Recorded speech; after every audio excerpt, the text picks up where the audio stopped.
Welcome to my channel Raza homeopathy. दोस्तों, ये एक 50 साल के मेल पेशेंट का केस है। उनको एनस में बहुत दर्द हो रहा था।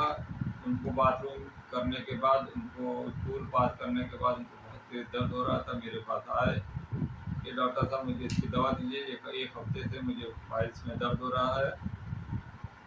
स्टूल जो है, जब भी मैं स्टूल पास करता हूँ तो बहुत दर्द होता है और घंटों तक दर्द होता है और जलन।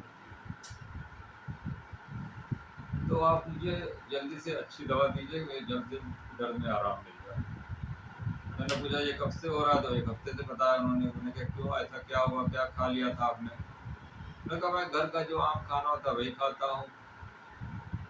तो मैंने कहा कि हो सकता है आपको पाइल्स हो गया हो। तो उन्होंने कहा पाइल्स की चिंता ना करिए, पाइल्स तो बाद में ठीक करिएगा, मेरा पहले दर्द ठीक करिए। मुझे बहुत तेज दर्द हो रहा है, आप इस दर्द की दवा कीजिए। और वो एकदम रेस्टलेस बैठे हुए हैं, बेचैन हो रहे हैं, बार बार करवटें ले रहे हैं, कभी इधर बैठ रहे हैं, कभी उधर बैठ रहे हैं। मतलब एक तरह से रेस्टलेस थे, बेचैन हो रहे थे दर्द से। और कह रहे हैं जलन बहुत हो रही है और दर्द हो रहा है, आप मुझे ऐसी दवा दी कि मुझे आराम मिल जाए, तड़प रहा हूँ मैं दर्द से।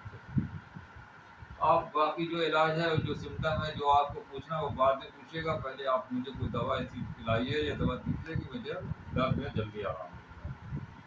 बस इसी सिम्टम पर मैंने उनको आर्सेनिक 200 मुंह में उनके 2 बूंद डाली और उनसे कहा कि आप बैठिए। 5 मिनट बाद मैंने उनसे पूछा कि कैसा लग रहा है, तो उन्होंने कहा हाँ पहले से कुछ बेहतर लग रहा है, आप 2 बूंद और मुझे डाल दीजिए। मैंने उनको 2 बूंद और डाल दिया। फिर 5 मिनट बाद मैंने पूछा कि अब कैसा लग रहा है? कि हाँ अच्छा तो लग रहा है, लेकिन आप 2 बूंद और डाल दीजिए। फिर मैंने उनको 2 बूंद और डाल दिया। इसके बाद उन्होंने कहा हाँ अब आराम काफ़ी हो गया है, अब आप मुझे ये दवा दीजिए कि अब मेरा पाइल्स को ठीक कर दीजिए और जो दोबारा दर्द ना हो, मुझे बहुत तकलीफ हो रही है। इनमें मुझे ब्लड नहीं आ रहा, लेकिन स्टूल जब पास करता हूँ तो बहुत जलन होती है और बहुत दर्द होता है। तो मैं बेचैन होकर टहलने लगता हूँ, बैठने से मुझे दिक्कत हो रही है, टहलता हूँ थोड़ा धीरे धीरे इधर उधर तो आराम मिलता है। और ठंडे वंडे की बर्फ वर्फ लगाने से सेका मैंने, मुझे कुछ आराम नहीं मिला। तो मैं इसके लिए और भी बहुत दवा खाई, लेकिन इससे कुछ आराम नहीं मिलता। पेन किलर मैं खाता हूँ, मगर उससे कुछ देर आराम मिलता है, फिर हो जाता है। तो इसी सिम्टम पर मैंने उनको आर्सेनिक 200 दी, जिससे उनको काफ़ी आराम मिला। उसके बाद मैंने इनको एसल दे करके भेज दिया। एक हफ्ते बाद आए तो उन्होंने कहा काफ़ी आराम हो गया, बिल्कुल ठीक है, अब आप दवा मेरी उसी तरह चलाते रहिए। तो मैंने फिर उनको एक हफ्ते को एसल दे दिया। तो इस तरह से वो पेशेंट हो गया। तो यहाँ पर सिम्टम मैंने क्या लिया, इंडिफरेंस रिकवरी अबाउट। पहला सिम्टम मेन था ये, इंडिफरेंस रिकवरी अबाउट। मतलब पेशेंट ने क्या कहा था कि मुझे दर्द बहुत ज़्यादा हो रहा है, आप मुझे फाइल्स और जो भी है वो सब बाद में ठीक करिए, आप जो सिम्टम दे रहे हैं बाद में लीजिएगा, पहले आप मुझे दवा दर्द की दीजिए, मुझे दर्द बर्दाश्त नहीं हो रहा है, बहुत तेज दर्द हो रहा है, बेचैनी हो रही है, मुझे बैठा नहीं जा रहा। तो ये बहुत बड़ा सिम्टम है आर्सेनिक का, इंडिफरेंस रिकवरी अबाउट।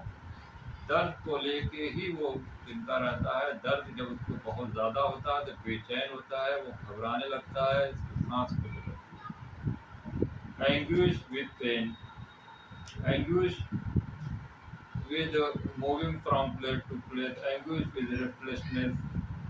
इतना ज़्यादा मानसिक शारीरिक पीड़ा उसको होती है। वो चाहता है कि जल्द से जल्द कोई हाई पावर की आप मुझे दीजिए, तो मुझे जल्दी आराम मिला। तो यहाँ पर जो रुब्रिक है बहुत ही इम्पोर्टेंट है, carried desire to be carried fast. जल्द से जल्द मुझे अच्छा करिए। तो carried desire to be carried fast, indefinite recovery about. और delusion, delusion, pain is incurable, moving from place to place, restless, anguish with pain। तो ये सब सारे सिम्टम आर्सेनिक के हैं। जरूरी नहीं है कि आर्सेनिक के सारे सिम्टम एक पेशेंट में मिले आपको, जो मैं आगे बताऊंगा। तो ये जो मेन सिम्टम है, अगर पेशेंट ये बताता है कि आप मुझे जल्द से कोई दवा ऐसी दीजिए कि दर्द में आराम मिल जाए, बस उसके बाद आप जो है बाद में इलाज करते रहिए। between different recovery about angry brain moving from side to side, ये सब ये बहुत ही रेडलाइन सिम्टम है। तो आर्सेनिक का जो और सिम्टम है, आमतौर पर बहुत सारे सिम्टम है। तो ये बिजनेस टॉक्स ऑफ बहुत ज़्यादा इसके अंदर होता है। Money matter talks about money matter, पैसों को लेकर भी इसको बहुत चिंता होती है। ये पेशेंट क्लिनिक में आएगा तो पूछेगा डॉक्टर साहब आपकी फीस कितनी है, कितना लेते हैं आप, कितने दिन की दवा देते हैं आप। तो ये सब इसकी चिंता रहती है। लेकिन ये पैसा उस वक्त बहुत जल्दी खर्च करता है जब उसको अपनी प्रॉब्लम बहुत ज़्यादा बढ़ जाती है, बहुत दर्द होता है, तब वो पैसा भी खर्च करता है, महंगे से महंगा इलाज कराएगा। अगर उसके पास पैसा नहीं है तो वो दूसरों से उधार लेकर के अपना इलाज करेगा। तो अगर उसकी दिक्कत बहुत ज़्यादा है, कोई बहुत बड़ी बीमारी है, तो fear of incurable disease, fear of some untreated disease है। बहुत सारी जो बीमारियां हैं जो ठीक नहीं हुई हैं या इनक्योरेबल डिजीज है, उसके लिए वो बहुत परेशान रहता है। फियर ऑफ कैंसर, कोई लगता है कि मुझे कैंसर तो नहीं हो गया। डाउटफुल रिकवरी अबाउट, फिर अपना डाउटफुल रिकवरी है कि पता नहीं होगा कि नहीं, तो मुझे डॉक्टर से सवाल करेगा मुझे कितना जल्दी फ़ायदा होगा, मुझे फ़ायदा होगा कि नहीं होगा, आपने कभी इस तरह का केयर ठीक किया है, मुझे क्यों हो रहा है, लाइट डिज़ायर फॉर है, एंजाइटी डार्क है। तो ये सब इससे बहुत ज़्यादा प्रॉब्लम करता है।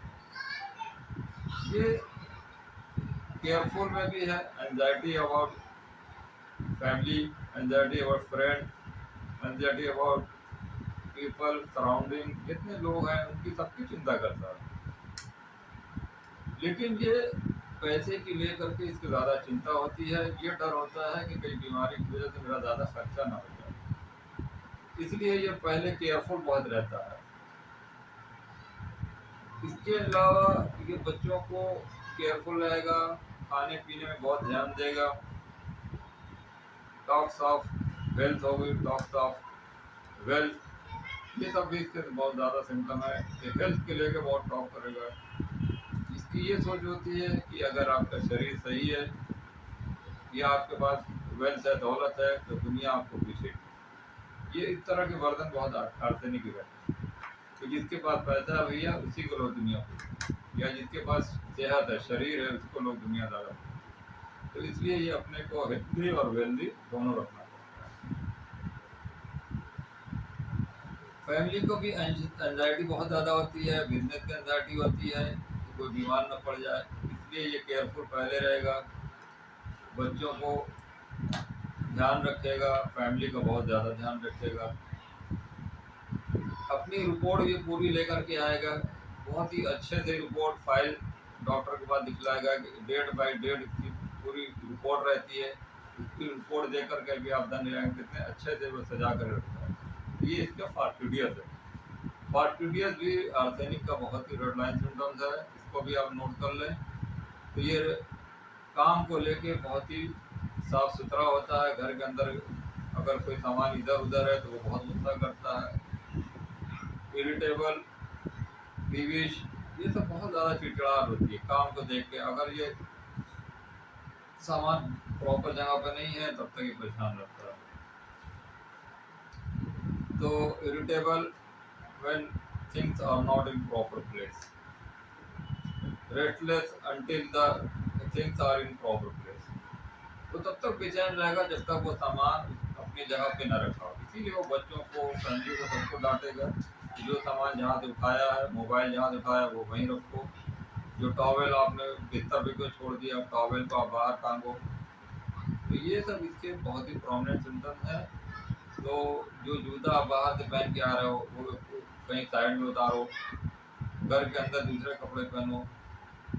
तो ये कपड़ा भी बहुत साफ सुथरा पहनेगा, वेल प्रेस रहता है। गंदे कपड़े अगर बच्चे पहने हैं तो उसको बहुत उलझन होती है, फ़ौरन कहता है कि बच्चों को तो कपड़ा बदलो, नहाओ दो, साफ सुथरा कपड़ा पहनो। तो ये कफ फार्टिडियस है। Hard for inferior, soft for superior.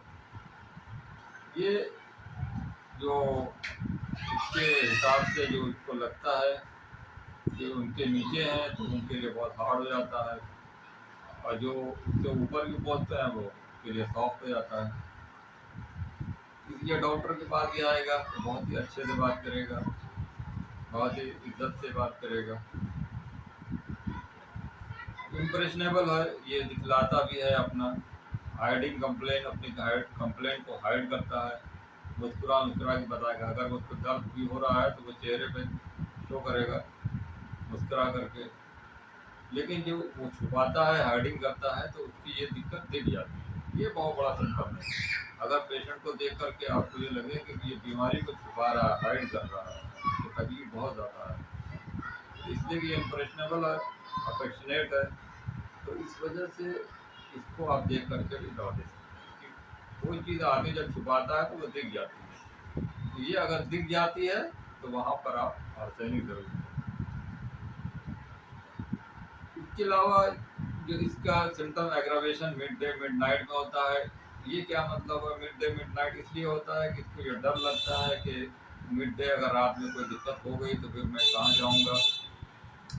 तो ये सिक्योरिटी चाहता है, सेफ प्लेस चाहता है कि कोई मेडिकल स्टोर करीब में होना चाहिए या कोई हॉस्पिटल होना चाहिए जहाँ पर अगर कोई रात बिरात दिक्कत हो जाए तो वहाँ दिखला सके। तो उसको लेके ये बहुत बेचैन रेस्टलेस रहता है। तो इसलिए mid day mid night aggravation इसका बहुत ज़्यादा होता है। इसकी प्यास बहुत ज़्यादा इसलिए होती है कि इसकी इच्छाएं बहुत ज़्यादा होती हैं। सेल्फिश, ये सबसे बड़ा सिम्टम है कि सेल्फिश भी बहुत ज़्यादा होता है, लालची होता है। ये अपना मतलब निकालने के लिए, ये अगर मतलब निकल जाएगा तो फिर ये दूसरों को पूछेगा भी। इसके अंदर इतना ज़्यादा सेल्फिशनेस होती है। और ये जो किसी की हेल्प भी करता है तो इसी मतलब से करता है जहाँ इसको फ़ायदा होता है। जब इसका फ़ायदा होता है तो वो इसके लिए इसी तरह काम करता है, और जहाँ भी इसको फ़ायदा नहीं है तो वहाँ भी ये बिल्कुल आपको पहचानेगा। तो दोस्तों ये सब सारे सिम्टम आर्सेनिक के हैं। मैं शॉर्ट में मैंने आपको बताया। तो ये सब सिम्टम आप मैच करें पेशेंट में। अगर इस तरह के पेशेंट आ रहे हैं तो क्रोनिक केस हो या एक्यूट केस हो, यहाँ पे सिम्टम लगाकर आप बहुत ही जल्दी रिजल्ट पाएं।